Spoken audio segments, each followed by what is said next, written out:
님이 기도를 하시는데 사이렌 소리가 들리니까 기도하는 마음이 그냥 싹 사라지는 그런 느낌을 제가 받았습니다. 참 미안한 죄송합니다. 그런 표현을 해서 제가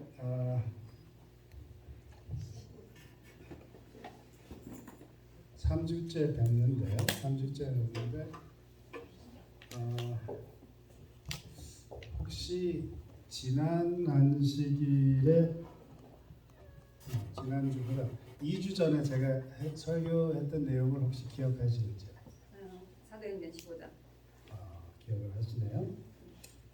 2주 전에 설교는 이제 누구든지 상관없이 하나님의 은혜로 주신 역할만 충실하게 이행하면 된다라는 말씀을 드리면서 우리의 할 것은 어린 양이 어디로 가든지 따라만 가면 그것이 우리의 역할이다. 그렇게 말씀을 드렸습니다. 그리고 그것만이 우리의 구원의 길이다 말씀을 드렸는데 많은 분들이 대답을 안 하신 거를 보면 이제 기억을 아마 못 하실 거예요. 그죠? 사실 2주 전 설교는 좀 힘들 수 있어요. 그럼 제가 1주 전 설교는 혹시 기억을 하시는지? 지난주 설교 기억하시는 분 계십니까? 많은 분들이 저를 이렇게 보시는데 궁금하신 눈으로 보시는 걸 보면은 제가 설교자로 갈 길이 참 멀고 그런 생각이 듭니다. 둘 다 기억하고 있습니다. 그래서 예. 지난주에는 이 믿음이 무엇인가, 내 안에 차가워진 마음을 바꿀 수 있는 유일한 것은 하나님의 말씀. 근데 하나님 말씀 자체만이 아니라 나를 사랑하시니까 하는 그 하나님, 나의 사랑의 하나님 말씀이기 때문에 그분을 전적으로 신뢰하는 것. 나를 사랑하시는 분이 말씀하셨기에 그분의 신뢰에 따라서 그분의 말씀을 믿는 것이 믿음이라고 제가 말씀을 드렸습니다. 다행히 다음 주에는 제가 설교가 아니니까 성도님들 이런 퀴즈를 받을 일은 없습니다. 제가 왜 이 상기를 시켜드렸냐면 오늘 내용과 설교 내용과 연결이 됐기 때문에 제가 질문을 먼저 드리고 잠깐 복습을 했습니다. 우리 난리난 지난주였죠? 말 그대로 난리가 났는데 그래도 하나님의 은혜로 우리가 이렇게 모일 수 있게 되어 감사드립니다. 그리고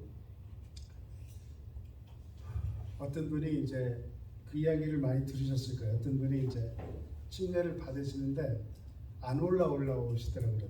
그래서 목사님이 당황해가지고 힘을 써서 이렇게 올리셨는데 나중에 물어보시더라고요. 왜 뭐가 문제가 있으니까 아니 그렇게 죽으면 그냥 하늘나라 갈 것 같아가지고 안 올라오려고 그랬습니다.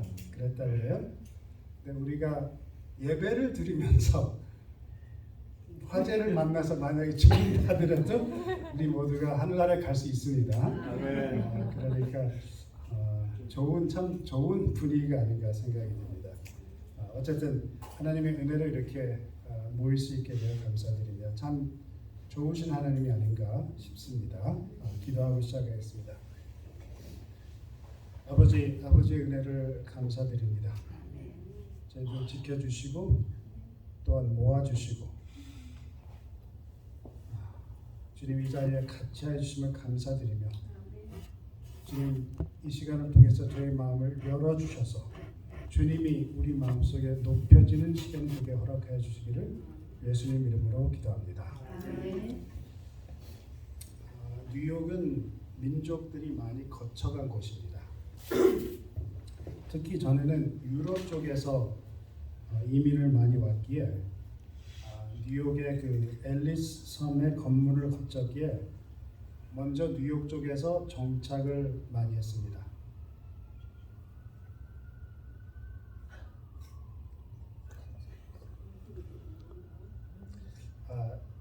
제 사이렌을 들으면서 제가 말씀을 드리는데 오늘 설교가 좀 깁니다. 좀 긴데 제가 이제 편한 마음이 왜 편하냐면 미국 교회가 안 보이니까 오히려 제가 마음이 더 편해요. 그래서 좀 길게 하는 걸 좀 양해해 주시기 바랍니다. 근데 뉴욕 쪽에 많이 정착을 했어요. 이 유럽 쪽에서 서부 쪽으로 오면서 그러니까 이제 동양에서 이민을 왔을 때는 이제 캘리포니아 쪽으로 이제 많이 왔는데 그리고 대도시기에 초기 이민자들이 거기에 정착을 먼저 해서 경제적인 안정을 찾은 다음에 다른 곳으로 이사하는 그런 경향이 많이 있습니다. 근데 유대인들도 그 과정을 겪은 민족 중 하나인데 그들은 뉴욕이 좋아서 뉴욕에 많이 남아 있습니다. 근데 제가 뉴욕에서 자랐고 뉴욕에서 오래 살았거든요. 뉴욕 뉴저지에서. 근데 보면은 뉴욕시와 그 부근 뉴저지 뭐 커네리컷 그쪽에서 유대인들 회당이 그렇게 많습니다. 많은데 그 많은 회당 건물에 때로는 이제 글이 이렇게 써여져 있어요. 때로는 히브리어로 쓰여졌고 때로는 영어로 쓰여졌는데 성경 구절인데 혹시 어떤 구절인지 추측해 보실 분이 계십니까? 오늘은 퀴즈가 많네요. 그죠? 혹시 추측에 이 성경 구절 같다 하시는 분 계세요? 전혀 모르시겠죠. 이사야서 54장 13절이 그 중에 하나입니다. 내 모든 자녀는 여호와의 교훈을 받을 것이니 내 자녀는 크게 평강할 것이며. 근데 이 구절이 유대인들에게 중요한 이유는 유대인들은 그 디아스포라 그 흩어진 경험이 있기에 이 구절이 매우 중요합니다. 흩어 놓으셨다가 다시 모아 주시는 하나님이 같은 54장에 묘사되어 있는데요. 7절을 보면은 내가 잠시 너를 버렸으나 큰 긍휼로 너를 모을 것이요. 그래서 흩어졌다가 다시 모아지는 이스라엘의 디아스포라를 강하게 이야기하는데 내가 넘치는 진노로 내 얼굴을 내게서 잠시 가려웠으나 영원한 자비로 너를 긍휼히 여기리라 내 구속자 여호와의 말이니라. 그래서 하나님이 잠시 분노하셔서 흩어 놓으시지만 그래도 우리 하나님은 우리와 같이 하신다는 신념이 매우 강한 민족입니다. 하나님은 우리 하나님, 그리고 우리는 택한 백성, 그런 개념, 신념이 강한 민족입니다. 그래서 다시 모아주신 후에 은혜를 주실 것, 복을 주실 것을 기대를 하면서 이사야서 54장 13절 그들 회당 밖에 이렇게 기재를 해놓는 것입니다. 내 모든 자녀는 여호와의 교훈을 받을 것이니 내 자녀는 크게 평강할 것이며. 두 구절이 많이 눈에 띈다 말씀을 드렸는데 둘째 구절은 어느 구절인지 혹시 생각이 드시는 분이 계신가요? 맞추시면 제가 다음 주에 없고 다음에 올 때 제가 깎아를 드릴 수도 있어요. 쉐마 이사야.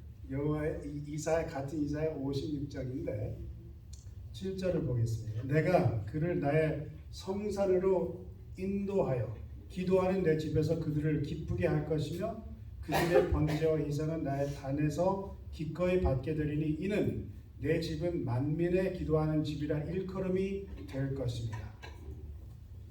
이 두 성경 구절들은 유대인들 즉 이스라엘의 전통을 물려받은 유대인들의 두 가지를 두드러지게 나타내는 두 가지 즉 존재와 사명을 이야기를 하고 있습니다. 첫째는 존재성입니다. 즉 아무리 하나님이 그들을 벌을 내리고 화를 내셔도 그들은 하나님의 백성이다 하는 존재성입니다. 우리는 하나님의 백성 그리고 우리 하나님은 우리의 하나님. 그들에게는 이것이 바뀌지 않는 생각인 것입니다. 그리고 그래서 54장 7절 8절 내가 잠시 너를 버렸으나 큰 긍휼로 너를 모을 것이요 하는 그거를 13절에 엮어서 내 모든 자녀는 여호와의 교훈을 받을 것이니 내 자녀는 크게 평강할 것이며 하는 이 구절들은 그들의 존재성 중심에 있다는 것입니다. 즉 하나님이 버릴 수 없는 자녀들 그들 중심 사상이기 때문에 이 구절을 그들 회당에 써놓는 것입니다. 적어두는 것입니다. 근데 문제는 그들이 그들의 사명을 잊어버렸다는 것입니다. 그들의 사명은 처음부터 그들이 하나님의 백성으로 만들어지면서부터 받은 사명인데 그 사명을 혹시 기억하시는 분이 계시는지요? 창세기 12장입니다. 내가 너로 큰 민족을 이루어 내게 복을 주어 여기서 마치면 그 존재성으로 충분해요. 그런데 연결되는 게 내 이름을 창대케 하리니 너는 뭐예요? 복의 근원이 될지라. 너를 축복하는 자에게 내가 복을 내리고 너를 저주하는 자에게는 내가 저주하리니 땅의 모든 족속이 너를 인하여 복을 얻을 것이니라 하신지라. 만민이 다 모여서 예배를 드리겠다. 내가 복의 근원이게 되겠다. 이것을 사명을 잊어버린 것입니다. 그들이 선택된 이유는 하나님이 그들이 하나님의 특별한 백성이 된 이유는 그들이 복을 받고 그들의 이름이 창대케 된 이유는 그들의 존재성이 아니라 그들에게 주어진 사명이 있었다는 것입니다. 너는 복의 근원이 될지라. 땅의 모든 족속이 너를 인하여 복을 얻을 것이니라. 이사야서 56장을 다시 봅니다. 6절부터 봅니다. 또 나 여호와께서 여호와에게 연합하여 섬기며 나 여호와의 이름을 사랑하며 나의 종이 되며 안식일을 지켜 더럽히지 아니하며 나의 언약을 굳게 지키는 이방인마다, 이게 처음부터 이스라엘 백성에게만 주어진 것이 아니라 그들에게 복의 통로가 돼서 근원이 돼서 이방인들에게 전해져야 된 사명이 있었다는 거예요. 내가 그를 내 성산으로 인도하여 기도하는 내 집으로 그들을 기쁘게 할 것이며 그들의 번제와 희생은 나의 단에서 기꺼이 받게 되리니 이는 내 집은 만민의 기도하는 집이라 일컬음이 될 것입니다. 유대인들이 이스라엘 백성들이 하나님의 선택을 받은 후 그들의 존재가 달라졌지만 그러나 그 이유는 그들에게 주어진 사명이 있었다는 것입니다. 제가 목요일 저녁에 화재 대피 경보가 있었잖아요. 지금도 경보가 있는데, 근데 경보를 받은 다음에 제가 낮에 이제 집에 혼자 있으면서 준비를 하기 시작했습니다. 일이 그렇게 바쁘지 않아가지고 제가 이제 준비를 할 수 있는데 대피령이 아니기에 제가 생각했어요. 대피령이 아니니까 경보니까 시간이 좀 있겠지 하면서 이제 어떻게 갈까? 뭐를 가져올까? 차를 한 대 끌고 같이 내려가는 게 맞겠지 생각하면서 준비를 하다 보니까 집안에 있는 걸 다 싣고 가겠어요? 못 싣고 가겠어요? 못 싣고 가요. 그래서 고르는 중에서 제가 이제 눈에 띄는 게 뭐냐면 쓸모 있는 게 있고 예쁜 것이 있구나. 그걸 제가 발견했어요. 아, 쓸모 있는 게 있고 예쁜 것. 그러니까 쓸모는 없는데 제가 좋아하는 것들이 있다는 거예요. 눈에 딱 들이는 게 있어요. 제가 수시로 사용하는 필요한 것들이 있고 자주 사용하지 않지만 제가 좋아하는 것들. 예를 들어서 제가 카메라를 좋아해요. 그래서 카메라를 가져가야 되나 말아야 되나. 그리고 제가 고른 물건을 차에 실으는 집에 들어와 보니까 나머지를 제가 싹 둘러봤어요. 근데 전부 다 대체가 가능한 물건들. 그리고 없어져도 어떤 면에서 그다지 그리워하지 않을 물건들. 그래서 제가 생각했어요. 그런 것들로 내가 내 삶을 채우고 살아가고 있구나. 그런 생각이 들었어요. 그다지 중요한 것들, 나에게 의미를 주는 것들이 아닌 것들로 제가 에워싸에 살고 있구나. 그런 생각을 해봤는데, 여러분들은 그 대피 경보에 짐을 싸신 분이 계신가 제가 궁금합니다. 제가 그제 생각을 해봐서 한 번씩 이렇게 해보는 것도 나쁘지 않구나. 우리 삶을 한번 뒤돌아보게 하는 게 아닌가 생각이 듭니다. 화재를 겪고 다 잃으신 경험을 하신 교우님들이 여기 앉아 계시잖아요. 밤 11시에 대피령이 내려져서 나갈 때 수박만 하나 들고 나가신 분이 계신다고 제가 들었는데, 그리고 모든 것이 다 불에 타버렸대요. 근데 우리가 거기서 깨닫는 게 무엇입니까? 단 한 가지, 사실은 우리 삶에 단 한 가지만 중요하다는 거예요. 그죠? 생명, 그 존재. 그것만이 중요한 거 아닌가 싶습니다. 근데 성경을 보면 참 희한한 게 있어요. 존재성으로만 충분한 게 아니라는 거예요. 존재성으로만 충분했으면 열처녀 비유에서 빠질 사람이 아무도 없는 것입니다. 왜냐하면 열처녀 다 처녀 신부이기 때문에 존재가 있어요. 그래서 성경을 보면 존재와 사명을 구별하지 않는 것입니다. 존재가 있으면 거기엔 분명히 사명이 있다는 것입니다. 저희 집에 무화과 나무가 4개가 있습니다. 작은 땅에 무화과 나무가 참 많은데 하나는 매형이 주고 하나는 아버지가 주시고 또 하나는 친구가 주고 또 하나는 어쨌든 제가 무화과 나무가 5개 있었는데 제가 워낙 그 원예에 재능이 많아서 5개를 4개로 줄였습니다. 근데 4개가 모두 아직 큰 나무들이 아닌데 그런데 과일을 맺어요. 1년에 한 4-5개씩 교우님들하고 아직 나눌 수 있는 숫자가 아닙니다. 집사람만 먹을 수 있는 숫자입니다. 매 나무에 1년에 한 4-5개씩 열매가 맺어지는데 근데 한 나무는 지금까지 한 번도 과실을 안 맺었어요. 근데 아내가 그 무화과 나무를 보면서 예수님이 좀 무서운 말인데 예수님이 왜 무화과 나무를 저주하셨는지 알겠다 하는 거예요. 제가 봄, 여름 되면 아침마다 제가 집에 있으면 아침마다 나가서 그 열매 없는 무화과 나무에게 특별히 물을 많이 줍니다. 사랑을 제가 많이 줘요. 근데 그렇게 하다 보면 햇빛이 이렇게 쬐기 시작하면 제가 약간 신경질이 거슬릴 때가 있어요. 왜 매일 이렇게 물을 많이 주는데 도대체 열매를 맺지 않는 건가 생각이 듭니다. 존재의 역할이 있는 사명이 있는데 그 사명을 충당치 못하면 존재에 문제가 있는 것입니다.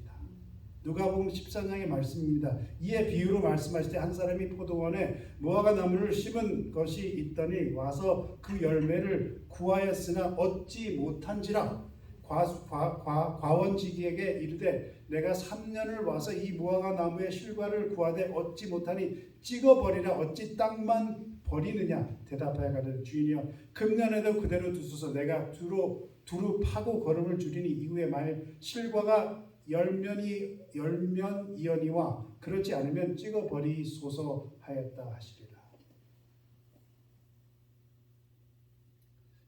저희 집 무화과 나무가 지금 3년째 열매를 안 맺고 있어요. 존재로만 해결이 되는 게 아닙니다. 쓸모 있는 것, 역할을 제대로 하는 것, 사명을 이루는 것, 그것이 필요하다는 것입니다. 뉴욕의 회당들은 내 집은 만민의 기도하는 집이라 일컬음이 될 것임이라 그런 글을 써놓았지만 그런 존재만 찾고 역할을 이루지 못하면 사명을 이루지 못하는 안타까운 것입니다. 우리의 존재와 사명이 무엇일까 생각해 봅니다. 우리도 혹시 우리 존재에만 신경을 쓰는 것이 아닐까 생각을 해봅니다. 때로는 제가 재림교회를 볼 때 하나님에 대한 어떤 생각이 드냐 하면 제가 재림교회의 성도님들이 대화나 때로는 설교를 들을 때 그런 생각이 들어요. 하나님은 상당히 편애하시는 분이구나. 하나님은 편애하시는 분인가? 골라서 기별을 주시고 지식이 있는 자들만 구원을 하시는 분인가? 그런 생각이 들 때가 있어요. 왜냐하면 종종 재림교회는 존재성을 강조하는 말을 많이 하는 것 같아요. 만약에 마지막 때를 위해서 준비된 무리라면 하나님이 준비하신 교회라면 우리 존재가 중요할까요? 아니면 우리의 사명이 중요할까요? 우리 존재가 사명이 중요해요. 아브라함의 존재가 중요했을까요? 이스라엘의 존재가 중요했을까요? 유대인의 존재가 중요했을까요? 제가 왜 2주 전 설교 내용을 관해서 여쭤봤냐면 제가 말씀드렸죠. 바울과 바나바와 베드로와 요한 마가를 이야기하면서 사람이 중요하지 않고 사명이 중요하다는 걸 제가 말씀을 드렸습니다. 하나님이 필요하신 사람들은 사명을 받고 맡은 임무를 행하는 자들이 필요하다고 제가 말씀을 드렸습니다. 존재가 중요한 것은 사명이 있고 임무가 있기에 존재가 중요하다는 것입니다. 제가 이 설교 내용이 좀 길은 이유가 제가 좀 설명을 드리려고 해요. 이 우리 교회에 이 보통 가르치는 그 저기하고 좀 여러분들이 좀 생각하시기 바랍니다. 14만 4천의 존재가 중요합니까? 14만 4천의 사명이 중요합니까? 요한계시록이 왜 계시록이냐 하면 계시, 열린 책, 알려주는 책이라고 해서 계시록이라고 합니다. 요한일서 1장 1절입니다. 예수 그리스도의 계시라. 이는 하나님이 그에게 주사 반드시 속히 될 일을 그 종들에게 보이시려고 그 천사를 그중 요한에게 그 종 요한에게 보내어 지시하신 것이다. 계시인데 열린 책인데 어떤 이유로 이 책이 주어진 것을 지금 이야기를 하고 있나요? 반드시 속히 될 일을 그 종들에게 보이시려고. 그러면 요한의 시기 후, 즉 요한으로부터 세상 종말까지 보여주는 책이다 하는 것입니다. 그리고 요한 후 하나님 백성이 어떤 상태로 지낼지 7 교회를 통해서 보여주시고 세계 역사를 7 인을 통해서 보여주시고 또 심판에 대해서 7 나팔을 보여주십니다. 그 다음에 우리 교회 아주 중요한 작은 책이 나오죠. 작은 책이 10장이 나오면서 작은 책을 보여주시면서 그 다음에 11장에 무엇을 보여주시냐면 이 성경에 대해서 두 증인을 보여주시면서 그 다음에 예수님의 재림 장면을 확실하게 보여주신 다음에 이제는 초점이 바뀌어서 이제는 이 세상 이 하나님 백성 이런 거를 떠나서 하늘 성소를 11장 마지막에 보여주시면서 이제 초점을 바뀌어서 이제는 이 세상보다 전체적인 우주에를 초점을 두면서 하늘로 우리 관점을 이끈 후에 12장에 어떤 내용이 나오냐면 하늘 대쟁투의 주요 인물들이 12장부터 14장에 우리에게 소개가 되는 것입니다. 그래서 하나님이 인도하신 무리가 소개가 되며 그들을 반대하는 세력이 등장하고 둘 사이에 사건들이 적혀져 있으면서 14장에는 하나님의 마지막 기별이 소별되는 게 요한계시록입니다. 하나님의 백성의 신분이 중요하지만 그 신분의 사명이 없으면 어떤 면으로는 과실이 없는 포도나무 비유처럼 열매를 맺지 않는 무화과 나무처럼 소금이 맛을 잃으면 소용이 없어 사람들의 발에 질파 피우는 것처럼 신분이 중요하지만 그 신분엔 분명히 결과가 있어야 한다는 것입니다. 분명 사명이 있고 분명 맡겨주시는 임무가 있다는 것입니다. 근데 요한계시록 12장과 14장을 통해서 성도의 신분이 2번 언급됩니다. 12장 17절입니다. 용이 여자에게 분노하여 돌아가서 그 여자의 남은 자손 곧 여기 이제 신분이 나타나죠. 남은 자손 곧 하나님의 계명을 지키며 예수의 증거를 가진 자들로 더불어 싸우려고 바다 모래 위에 섰더라. 재림교회면 너무 익숙한 구절이죠. 그 다음에 14장 12절 성도들의 인내가 여기 있나니 저희는 하나님의 계명과 예수의 믿음을 지키는 자니라. 외우시죠? 다들 외우시죠? 한 번은 여자의 남은 자손, 또 한 번은 성도로 이제 신분이 밝혀지며 하나님의 계명과 예수의 증거 아니면 하나님의 계명과 예수의 믿음을 지키는 자라면서 이 남은 무리 신분이 밝혀집니다. 자, 이게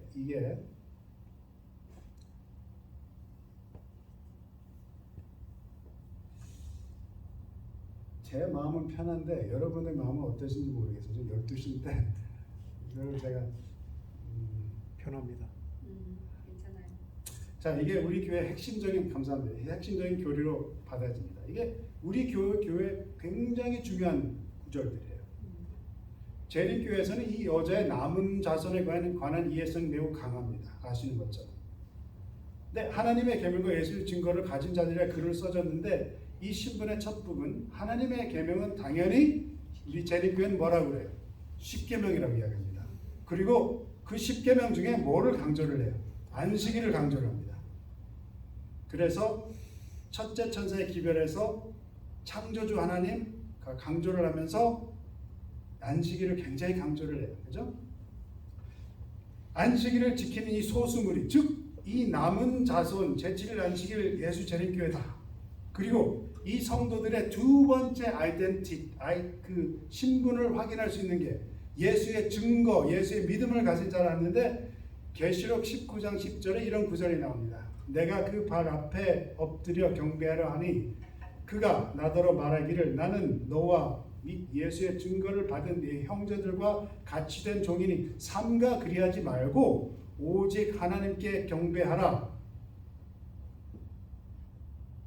어떻게 하나님께 경배하라. 예수의 증거는 대언의 영이라 하더라. 여기에서 이 예수의 증거는 대언의 영이라면서 대언의 영은 재림교회에서는 뭐라고 하죠? 예언의 신이라고 합니다.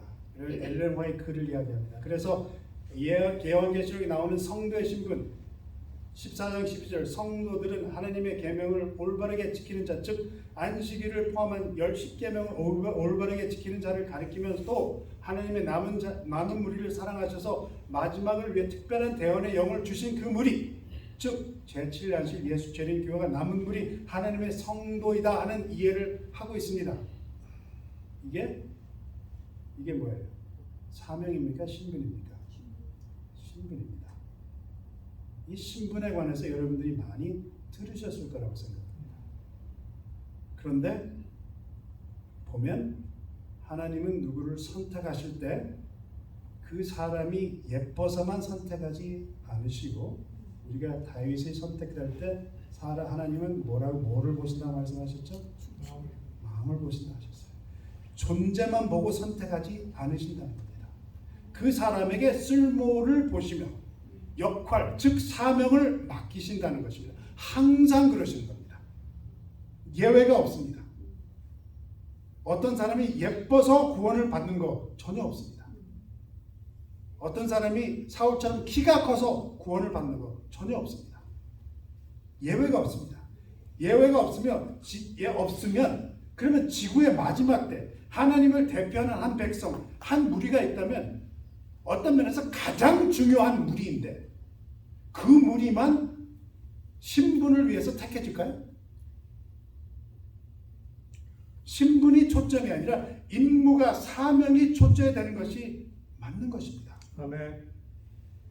여기에 재림교회에 현존하는 이 생각, 어떤 면을 보면 나와 내 것을 챙겨서 나의 신분을 올바르게 해서 내가 구원을 받는 나를 중심으로 하는 그 신앙심, 이런 생각이 과연 하나님이 준비하신 하나님의 마지막 백성들의 신분과 맞느냐는 것입니다.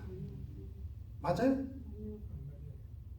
신분과 함께 사명이 있는데 그 사명이 나를 온전케 하여 내가 구원을 받게 하는 그것만이 이 마지막 백성이 해야 될 일이냐 그 말이에요. 우리의 초점이 무엇이 되어야 합니까? 품성 개발? 좋습니다. 그러나 그거는 신분인 것입니다. 우리의 사명이 무엇입니까? 여기서 보면은 하나님의 계명과 예수의 증거를 뭐라 그래요? 지키는 자라. 지키는 것이라. 복음이라면 어떤 생각이 떠오르십니까? 제가 지난주에 말씀드린 제가 보기 이 정의가 괜찮은 것 같아요. 정말 안 좋은 상황에 있는 자에게 정말 좋은 일이 일어나는 것. 그것이 복음이 아닐까 생각합니다. 정말 좋은 일, 정말 좋은 일의 주요 부분, 하나님에 대한 진실, 하나님이 어떤 분이신 것을 제대로 아는 것, 중요한 부분인데 그걸 증언하는 일을 예수님께서 하셨다는 것입니다. 즉 하나님의 은혜와 자비와 사랑을 증언하신 분이 예수님이셨다는 것입니다. 그게 복음의 핵심이라는 거죠. 내가 지금 정말 안 좋은 상황인데 정말 좋은 분, 정말 믿을 만한 분, 정말 나를 아끼시고 사랑하시는 분, 그분이 나를 이 안 좋은 상황에서 구해 주시려 하신다는 것, 그분의 아름다운 성품을 증언하시는 일을 예수님이 하셨다는 것입니다. 요한복음 5장 38절입니다. 내게는 36절부터 보겠습니다. 내게는 요한의 증거보다 더 큰 증거가 있나니 아버지께서 내게 주사 이루게 하시는 역사, 곧 지금 예수님께서 자기 하시는 일, 분부를 지금 말씀하시는 나의 하는 그 역사가 아버지께서 나를 보내신 것을 나를 위하여 증거하는 것이요. 예수의 증거가 하나님 아버지를 증거한다는 것이에요. 또한 나를 보내신 아버지께서 친히 나를 위하여 증거하셨느니라. 너희는 아무 때에도 그 음성을 듣지 못하였고 그 형용을 보지 못하였으며 그 말씀이 너희 속에 거하지 아니하니 이는 그의 보내신 자를 믿지 아니합니다. 왜 예수님이 보내셨습니까? 하나님은 어떻게 보지도 못하고 듣지도 못했기에 그 말씀이 우리 속에 거하지 아니하므로 우리가 믿지 않기에 하나님 아버지가 큰 증거를 주사 이루게 하시는 역사가 아버지께서 나를 보내신 것은 나를 위해서 증거하는 것이라 말씀을 하시는 것입니다. 아버지께서 하나님이 예수님에게 증거를 주신 이유가 우리가 믿지를 못하여 직접 증거하러 오셨다는 거예요. 요한복음 8장입니다. 17절부터 너희 율법에도 두 사람의 증거가 참되다 기록하였으니 내가 나를 위하여 증거하는 자가 되고 나를 보내신 아버지도 나를 위하여 증거하십니다. 지금 요한이 지금 쓰고 있습니다. 요한복음에 요한이 요한계시록도 썼어요. 지금 이 요한에게는 이 증거라는 게 참 중요한 거예요. 사상이. 그러면서 인간 사이에도 두 사람의 증거가 참되다 한 것 같이 아버지와 아들이 이같이 같은 것을 증거하신다면서 무엇을 증거하시냐 하면은 요한복음 6장입니다. 내가 하늘로서 내려온 것은 뭐예요? 내 뜻을 행하려 함이 아니요 나를 보내신 이의 뜻을 행하려 함이니 나를 보내신 이의 뜻은 내게 주신 자 중 내가 하나도 잃어버리지 아니하고 마지막 날에 다시 살리는 이것이니라. 여러분, 우리가 왜 14만 4천이 되어야 됩니까? 우리를 보내신 이의 뜻을 행하려 함이니라. 우리를 보내신 이의 뜻은 우리에게 주신 자 중 우리가 하나도 잃지 아니하고 마지막 날에 다시 살리는 이것입니다. 이것이 우리의 사명이라는 것입니다. 내 아버지의 뜻은 아들을 보고 믿는 자마다 영생을 얻는 이것이니 마지막 날에 내가 이를 다시 살리리라 하시니라. 행하려 오신 이유, 즉 증거하시는 역사, 그 사역이 무엇이냐 하면 나를 보내신 이의 뜻이라는 것인데 그 뜻이 무엇인가 하면 내게 주신 자 중 하나도 잃어버리지 아니하고 마지막 날에 다시 살리는 것이라고 하시는 것입니다. 이것이 복음이라는 거예요.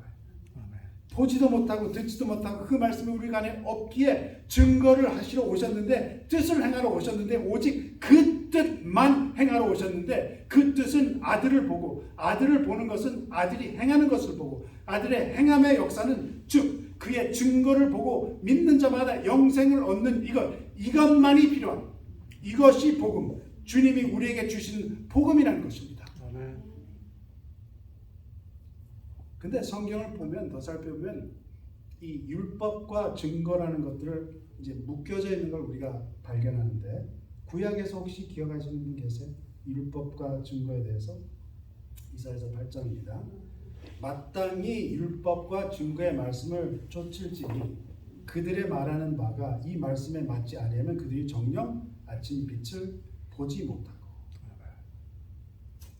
요한에게는 예수의 증거가 이 증거한다는 게 매우 중요한 개념이었어요.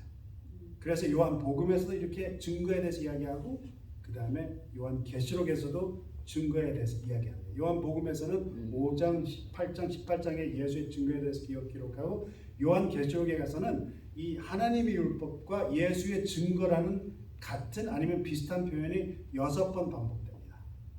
요한 계시록 1장 2절에 나오고 그 그 다음에 요한계시록 1장 9절에 나오고 요한계시록 6장 9절에 나오고 12장 17절에 나오고 19장 10절에 나오고 20장 4절에 나옵니다. 먼저 보여드린 이사야 8장 20절을 다시 볼까요? 마땅히 율법과 증거의 말씀을 쫓을지니 그들의 말하는 바가 이 말씀 맞지 않으면 그들이 정령이 아침의 빛을 보지 못하고. 여기에서 보면 율법과 증거가 역할이 있습니다. 임무가 있습니다. 입증해야 하며 증명해야 하는 것입니다. 사람들이 믿게, 사람들이 쫓아가게 하는 것이 이 율법과 증거의 역할인 것입니다. 근데 요한은 이 구절을 통해서 우리에게 보여주는 것, 어느 신분을 알려주는 것 이상 이 둘은 같은 사명이 같이 간다는 거예요. 하나님의 율법과 예수의 증거는 같이 동행하며 같은 증거를 하는 역할이 있다는 걸 우리에게 알려주는 것입니다. 즉 예수의 증거는 하나님의 율법, 하나님의 말씀은 하나님의 율법, 하나님의 율법은 예수의 증거, 하나님의 말씀은 예수님께서 확장시켜 주신다는 것을 우리에게 이야기해 주고 있는 것입니다. 산상보험을 보면 예수님께서 그렇게 말씀하시죠. 너희가 전에 듣기에 근데 내가 너에게 말하노니 하면서 십계명을 확장시켜 주시는 것입니다. 다시 예를 들어 보면은 요한계시록 1장 9절을 보면 요한이 자기가 반모섬에 유배된 이야기를 하면서 나 요한은 너의 형제요 예수의 환난과 나라와 참음에 동참하는 자라. 지금 자기의 사역을 지금 이야기하고 있어요. 역할을 이야기하고 있어요. 하나님의 말씀과 예언의 예수의 증거를 인하여 반모섬에 하는 섬에 있더니, 반모라 하는 섬에 있었더니. 지금 요한이 무슨 말을 하냐면 내가 이 섬에 유배된 이유는 하나님의 말씀과 예수의 증거를 전했기 때문에 이렇게 되었다. 지금 유배됐다 그렇게 이야기하는 거예요. 제가 이거를 깜빡하고 안 넣었는데 엘렌 화이트 각시대 대행주에 제가 엘렌 화이트 글을 자주 인용을 안 하는데 그렇다고 해서 제가 엘렌 화이트 글에 반감이 있는 건 절대 아닙니다. 그렇게 아시기 바랍니다. 제가 정로의 계단 같은 책은 시대의 소망 같은 책은 정말 눈물을 흘리면서 여러 번 본 책들이에요. 어쨌든 대쟁투 저서 제가 인용을 안 하는 이유가 혹시 반감이 있는 분들이 계실까 해서 저기 하지만 제가 설교를 준비할 때도 성경과 예언의 신을 통해서 확인을 하고 제가 여러분들에게 말씀을 드립니다. 어쨌든 이거는 제가 이 화면에 없는데 이 대쟁투를 쓰면서 이 저자의 서문에 이런 글을 쓰셨어요. 이렇게 쓰셨습니다. 본서의 목적은 지나간 시대의 투쟁에 관하여 새로운 진리를 제시하는 것이라기보다는 앞으로 다가오는 사건들과 관련된 사실과 원칙들을 나타내 주는 데 있다. 그러나 빛과 어둠의 세력 사이에 전개되는 대쟁투의 일부로 바라볼 때 과거의 모든 기록들은 새로운 의미를 가지고 나타나게 된다. 그 기록들을 통하여 미래의 빛이 비추어지고 과거의 개혁자들과 같이 세상의 모든 소유가 희생될지라도 하나님의 말씀과 예수의 증거를 증거하도록 부르심을 받은 자들은 앞길의 빛을 받게 된다. 제가 이 마지막 걸 다시 읽겠습니다. 과거의 개혁자들과 같이 세상의 모든 소유가 희생될지라도 하나님의 말씀과 예수 그리스도의 증거를 증거하도록 부르심을 받은 자들은 앞길의 빛을 받게 된다. 엘렌 화이트는 여기서 하나님의 말씀과 예수 그리스도의 증거를 어떤 신분으로 묘사하는 것이 아니라 하나님의 부르심이 있고 그 부르심을 받은 자들에게 주어지는 사명이 바로 이 하나님의 말씀과 예수 그리스도의 증거라고 선언을 하고 있는 것입니다. 예수님 자신은 증거하시는 것을 매우 중요시 생각했어요. 근데 이 증거하심을 철저하게 했습니다. 아까 말씀드린 것처럼 예수님께서는 이 법 목적에서 하시는 것처럼 철저하게 하셨어요. 어떤 이 방식을 따라 하셨습니다. 그렇기 때문에 신명기 19장 15절의 말씀을 인용하셔서 아까 보여드린 그 요한복음 8장 17절의 말씀을 하시는 것입니다. 너희 율법에도 두 사람의 증거가 참되다 기록하였으니 하면서 뭐라 그래요? 본인이 자기 자신만 증거하면 문제가 있다고 그러면서 누가 같이 증거한다고 그래요? 아버지가 같이 증거한다. 즉 둘이 같이 증인이 되어 그것이 참된 증거가 된다. 그렇게 말씀을 하시는 거예요. 보겠습니다. 18절 보겠습니다. 내가 나를 위해 증거하는 자가 되고 나를 보내신 아버지도 나를 위해 증거하십니다. 그래서 아버지와 아들의 역할, 구약과 신약을 연결하시고 그러면서 요한은 성령의 역할을 더하여 이야기합니다. 요한복음 14장 26절입니다. 보혜사 곧 아버지께서 내 이름으로 보내실 성령 그가 너희에게 모든 것을 가르치시고 내가 너희에게 말한 모든 것을 생각나게 하시리니 그러면서 아버지가 보내실 성령이 예수님을 위한 증언을 할 것을 이야기를 합니다. 15장 26절입니다. 내가 아버지께로서 너희에게 보낼 보혜사 곧 아버지께로서 나오신 진리의 성령이 오실 때에 그가 어떻게 해요? 나를 증거하실 것이요. 그 다음에 16장 14절입니다. 그가 내 영광을 나타내리니 내 것을 가지고 너에게 알리겠습니다. 지금 성령이 어떻게 하신다고요? 증거하신다는 거예요. 즉 예수님께서 말씀하신 것은 성령이 말씀하시고 그 말은 보내시니 직접 하나님께서 이 성령을 통해서 말씀을 해주신다는데 이 요한복음의 3장 34절에 직접 이렇게 표현이 됐어요. 하나님이 보내신 이는 하나님의 말씀을 하나니 이는 하나님의 성령을 한량없이 주심이니라. 제가 이걸 연결을 드려서 말씀드리면 예수님이 성령을 받아 하나님의 말씀을 하시며 하나님의 말씀을 확장해 주시고 그 신약의 증거가 예수 그리스도 자신이 하나님의 계시가 되심을 말하는 것이며 우리가 중심적인 그 하나님의 증인이 되어야 된다는 것을 우리에게 엮여주시면서 계시록에서는 이 성령의 역할이 계속해서 반복됩니다. 우리가 7교회를 통해서 보면은 이 7교회에 대해서 성령이 말하는 것이 나와 있어요. 이렇게 제가 예를 보면 2장 7절입니다. 귀 있는 자는 성령이 교회들에게 하시는 말씀을 들을지라. 즉 무슨 말이에요? 하나님의 율법이 주어졌고 이스라엘 백성들에게 그 다음 예수님을 통해서 예수님이 증거하시는 신약이 있었고 그 후에는 어떻게 해요? 예수님께서 보혜사를 보내주셔서 이제는 보혜사를 통해서 예수님께서 계속해서 하나님 말씀 우리에게 증해 주신다는 거예요. 그래서 귀 있는 자들은 하면서 성령이 교회들에게 하시는 말씀을 계속해서 7교회 시대마다 나오는 것입니다. 이런 성령이 교회에게 하신 말씀에 관한 표현이 무려 7번 언급이 되는 즉 하나님의 율법 즉 말씀이 있고 또 예수의 증거가 있고 또 성령이 하시는 말씀이 있다는 것이에요. 근데 그럼 그분들이 하나님의 율법인 그 다음에 하나님의 증거인 그 다음에 하나님의 성령으로 말씀해 주신 그게 같은 내용일까요? 다른 내용일까요? 같은 내용입니다.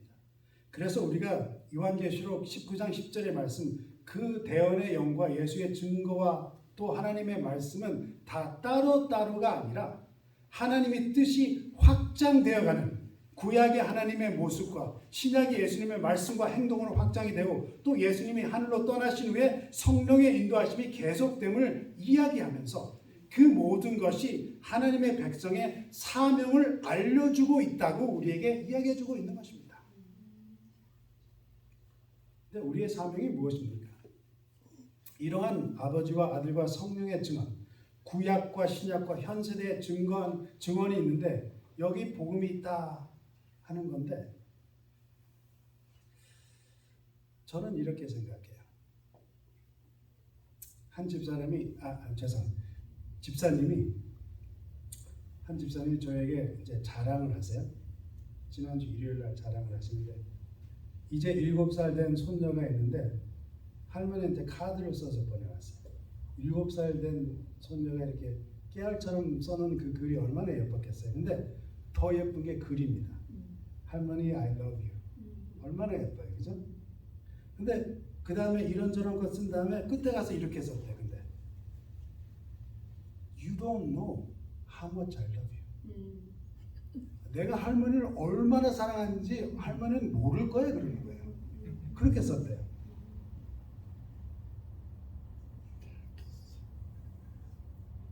정말 희망이 없어지는 이곳, 사랑이 식어가는 이 세상, 하나님이 그의 아들을 보내시고 그의 아들의 십자가의 희생으로 우리에게 새 생명을 주시고 우리를 분명히 다시 하나님의 나라로 복귀된 낙원으로 데리고 가시는 확실한 약속이 있는 것. 하나님이 우리를 얼마나 사랑하시는지 그것을 알려야 되는 것이 우리의 사명이라는 것입니다. 그것이 You don't know how much I love you. 하나님, 내가 너희를 얼마나 사랑하는지 너희는 지금 깨닫지 못하고 있다. 그렇기 때문에 네가 지금 아픔에 있고, 그렇기 때문에 너희들이 지금 우울하게 있고, 그렇기 때문에 너희들이 지금 힘들게 있다는 것을 알려주는 것이 우리의 사명이라는 것입니다. 그것이 하나님의 계명과 예수의 증거와 대안의 영이 우리에게 증거하는 것이고, 그리고 이것을 우리에게 맡기시는 기별한 것입니다. 내가 얼마나 너를 사랑하는지 아냐. 내가 죽기까지 사랑하는 이 사랑 너희들이 정말 알고 있느냐. 그것을 우리가 증거해야 하며 증언해야 하는 것입니다. 요즘 증오와 미움이 가득 찬 이 세상에 이 기별이 얼마나 필요한가 제가 생각이 됩니다.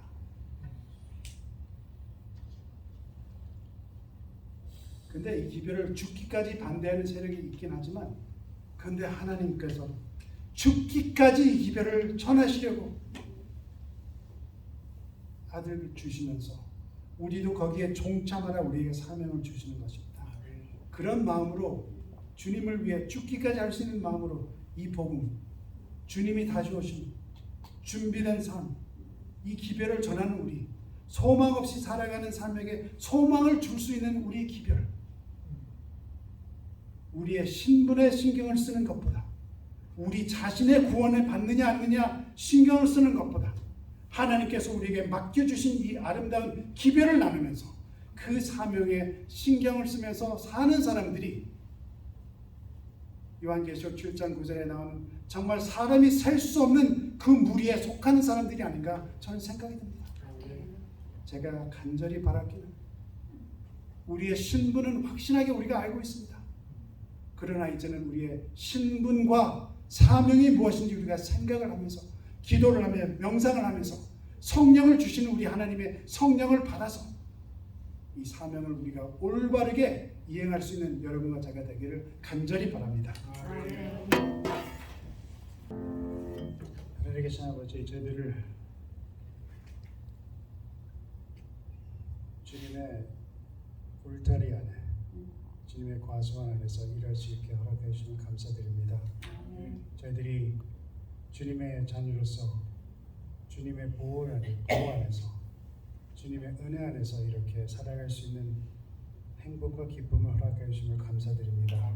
아버지 하나님, 이 모든 것을 저희들에게 주신 이유는 저희들만 좋아서 하늘나라에 갈 수 있는 게 아니라 저희들에게 분명한 사명을 주셨다는 것을 저희들 분명하게 마음에 간직할 수 있게 성령을 통해서 저희 마음을 열어주시기를 간절히 기도드립니다. 아멘. 저희들 정말 살아있는 마음으로, 돌 같은 마음을 바꿔주셔서 살아있는 마음으로 우리의 주님께서 주시는 그 은혜를 남들에게 충분하게 증거할 수 있는 저희들에게 되게 도와주시기를 예수님 이름으로 간절히 기도합니다. 아멘.